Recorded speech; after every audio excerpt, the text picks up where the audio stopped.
na po. Ito, kinakama na rin po.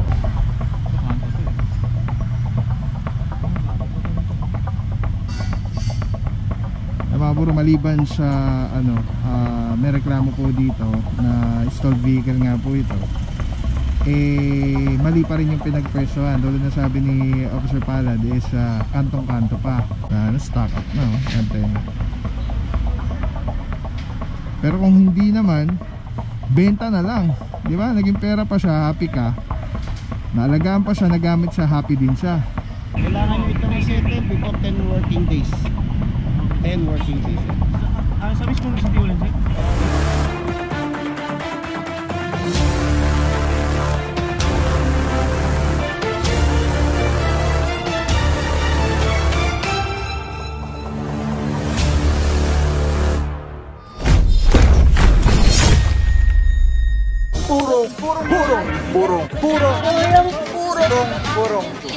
Purong pagmamahal.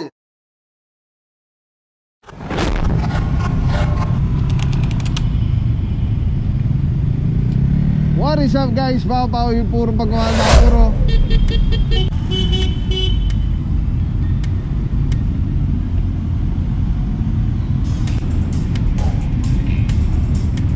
Lungsod Quezon, ating puting Mayora, Mayor Joy Belmonte, Vice Mayor Gian Soto, TTMD, Ika Sipagaling, Sir Dexter Gardenas. Puro IC for today, Officer Francisco, pa-clearing operation, patuloy ang pagbabago sa ayos ng Lungsod Quezon. At ito mga puro, paalala to sa mga taxi drivers na lagi na po kayong dito, hintuan. Dahil medyo talaga, hindi medyo, talagang araw-araw na rin po talaga na nagkakaroon na reklamo dito. Nagiging terminal tong kantong-kanto ng Panay Avenue ng mga taxi. Tapos ito naman po ay napakaraming no parking signs, kaliwat kanan, pati sa tawid. Mabuhay lanes po. Kaya ito paalala, wag na po kayo dito magantay, maghanap na lang dun sa tamang antayan or kung saan po pwede po kayo.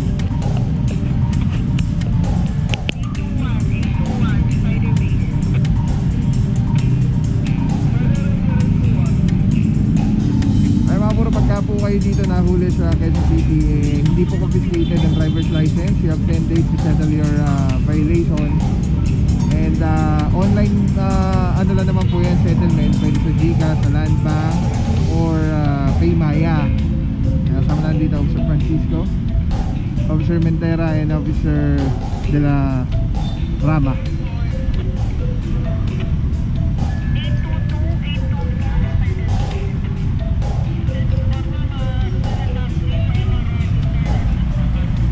Ay mga puro ang dami yung videos na napapanood na talagang pinaalis lang lagi ito, nadadaanan lang lagi. Kaya lang ang problema po kasi dumadami na yung reklamo dito na lagi nagiging terminal tong area. Ang team naman as much as we can consider, lalo na ganitong mga kapatid natin na mga nagtataxi, alam naman natin na hindi naman ganun kalaki ang niyan, ang kinikita. Kaya lang wala po tayong magagawa dahil lalala po itong sitwasyon dito pag hindi naman po na-actionan.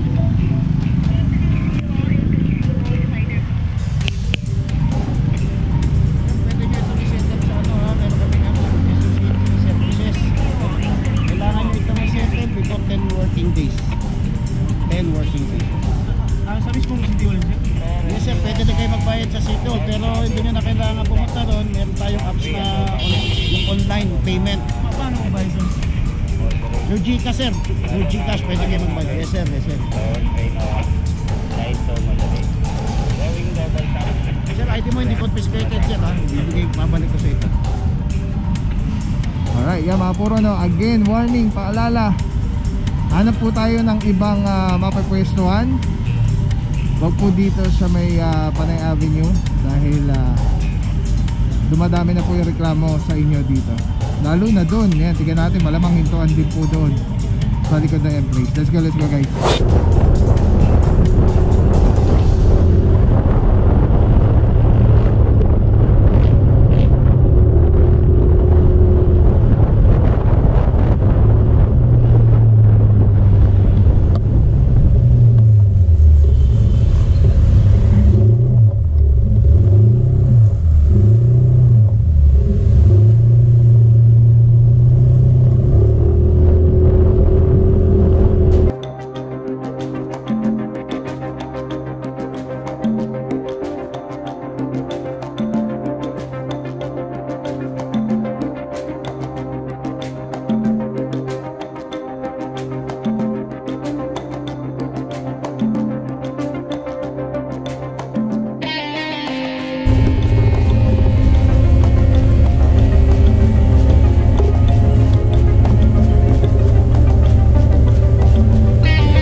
tayo sa Scout Magbanwa, corner Scout Delgado. At meron po tayong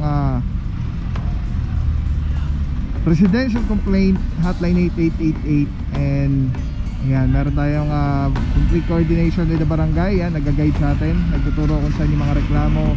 So itong Scout Reyes po, ayan, meron po tayong naabutan dito. Isa Kia Picanto yata ito. Tapos sa kanan naman, nakabangketa siya na isang L300, isang pick up. And then dito naman mga puro, ito sabi ng barangay, napakatagal na daw nito. At meron na rin po daw itong kompletong warnings, abiso. At until now nandito pa rin. So mukhang po ito, stalled vehicle. Ito pong Mercedes-Benz na SUV. Ayan, makikita nyo naman yung itsura. Talagang na to, talagang iniwan na dito, no? Mga puro, kung maalala nyo, ito pong Scout Delgado, ito po yung maraming sakyan dito, yung Metallier. So pag nagkataon, pangatlong balik na natin to, sana naman, ayun, na nakikita tayo, nagkatanggal na sila. Pero hindi na ganun karami katulad dati. Sana naman wala na, no? Kasi kawawa naman din sila. Ang dami na nahila dyan sa kanila talaga. Sana natuto na. Mga puro, kasama natin TTMDT kasi pagaling Sir Dexter Cardenas, OIC for the day, Officer Francisco, together with MMDA seated 1, Officer Palad. OIC natin dyan si Officer Gilomas. Tapos kasama natin si Officer Rance.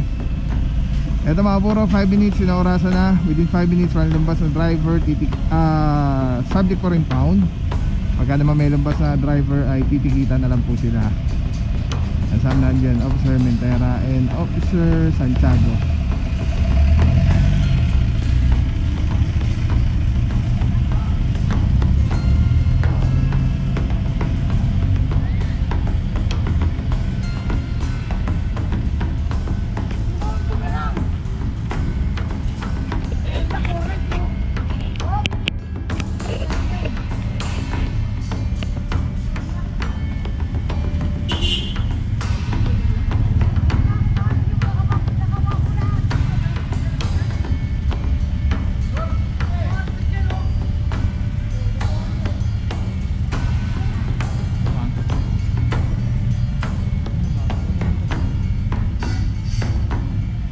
Puro maliban sa may reklamo po dito na stalled vehicle nga po ito,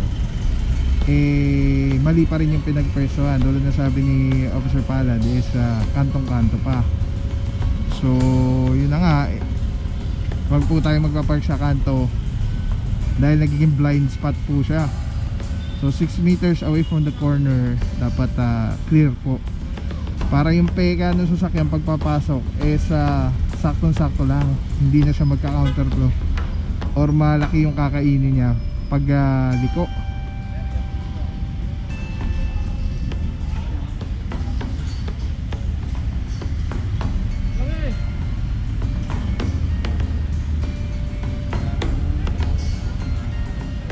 Ito lang, hindi nga ito. Ito, kukunin ko lang.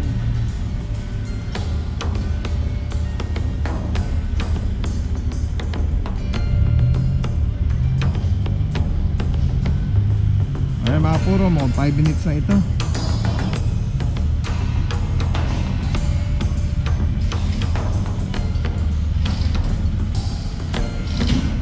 Wala pa rin pong driver na lumalabas.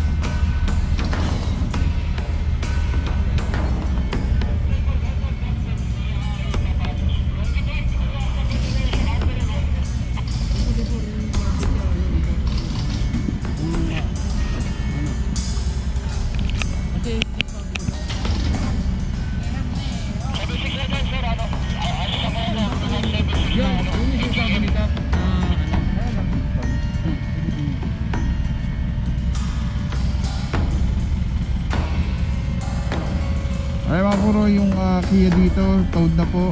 Ito kinakaman na rin po. At mukhang nagpas na po sa grace period na binibigay ng team natin.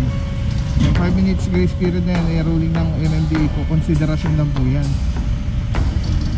At itong kukunin na ito natin na stalled vehicle, ano po kasi ito, automatic to. Tapos lalo pag ganyan mga branded na ano, Mercedes-Benz, mga high-end brands, eh iba yung lock niyan eh.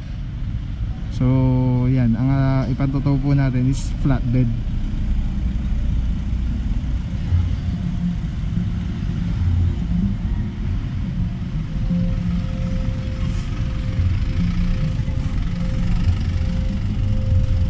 Sayang no, yung mga sasakyan na ganito no. Kapag alam naman natin no, pagka lalo katulad nito, ang pogi ng sasakyan, mahirap i-let go yan eh. Siguro may sentimental value na rin to sa pamilya. Pero ako, the idea is always ano eh, kung hindi mo rin din naman gagamitin at aayusin, baka may mabless ka pa pag binenta mo to. Naging pera na siya, hindi pa sumakit ang ulo mo, meron pang sumaya, may mag-aalaga pa sa kanya, pati yung sasakyan masaya. So pagka talagang yung mga gantong di natin alam kung ano yung sitwasyon, kung wala na ba yung may-ari nito or na-stock na lang dito. Kasi kung talagang yung sentimental value lang yung pinag-uusapan para ano siya, kasi ano to yung mga classic ano to, ganda nito. Eh kung sentimental value talaga ang ano nito, reason ba't hindi ma-dispose, eh dapat inaalagaan, di ba? Nandun sa loob ng bahay.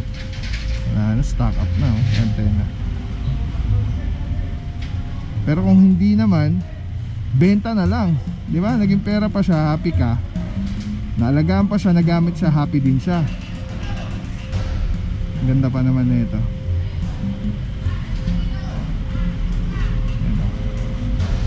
Nagtigas na yung mga ano dito, mga halaman. Ganda oh, pagkatok, inayos,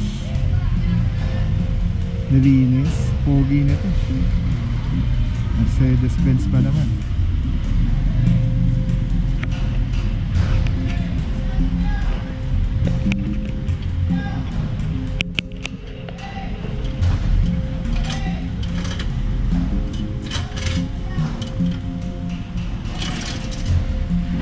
Ay mga puro, Sam nandito, Officer Guillomas, ang ating MMDA Seated 1 team leader. Sama rin nandito Officer De La Rama, ang TTMD.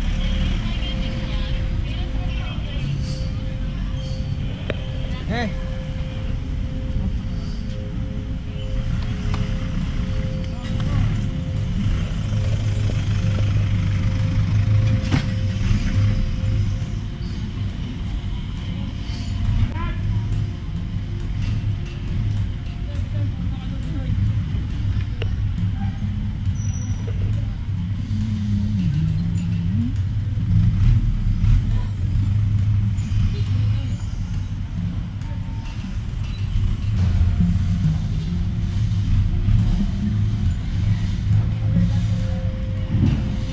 Puro silipin ulit natin itong ano,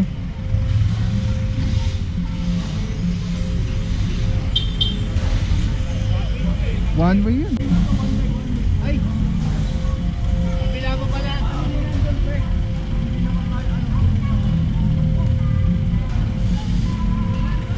Ayun no, one way.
Puro habang inihila po yung stalled vehicle, eh silipin naman natin dito yung Picanto saka yung pick up. Ayan, nakaangat na po. So mga kapuro, diretso po niyan Tumana Marikina. Ito po yung ano niyan, rates. Light vehicle 1.5 per 4 kilometers, medium 2.5,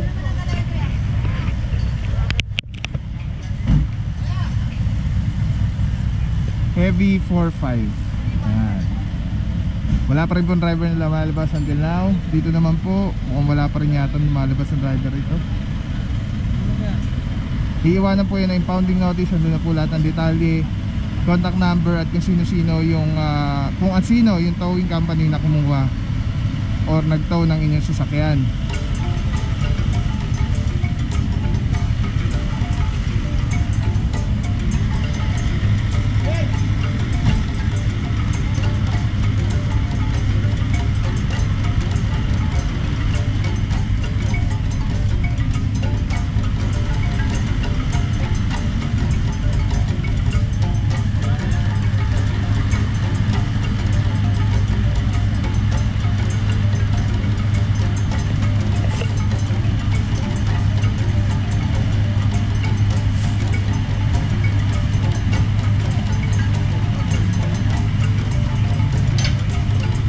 Tigas na ano boss? Binaha na sa loob. Sayang na, ganda no? May sira yan, siguro mahal yung pyesa. Hindi na napagawa.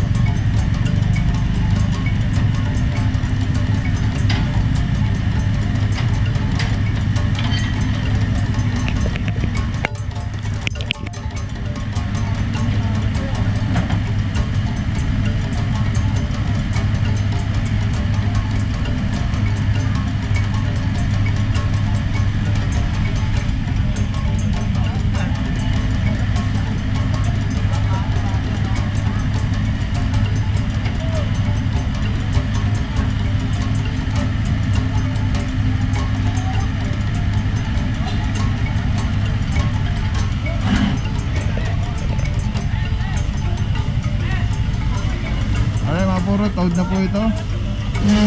Makikita nyo po ano, ayan o, tumigas na yung mga putik dito sa ilalim niya. Alright, tuloy pa tayo mga puro. Hindi pa natin alam yung ruta ng team natin. Yan ang ganda pa ngayong araw na to. TTMD, kasi pagaling. Let's go guys. Antabay lang po. Purong pagmamahal. Sarap lang Telesim Philippines. Grabe, sobrang solid nito mga puro. Ito lagi natin kasama sa mga operations, sa mga vlogs natin. Tatanggalin nyo, twist nyo lang yan to the left. Tapos ayun na, pwede mo ng handheld camera na siya. Tapos ang ganda, diba? Hindi ka mukhang ano, parang may nakasabi sa'yo na weird. Ganda, ganda ng kulay, pogi pa rin. Telesim number 1. Let's go, purong pagmamahal. Maraming salamat sa'yo. Walang papapaw. So thank you so much sa walang sawang support, tiwala.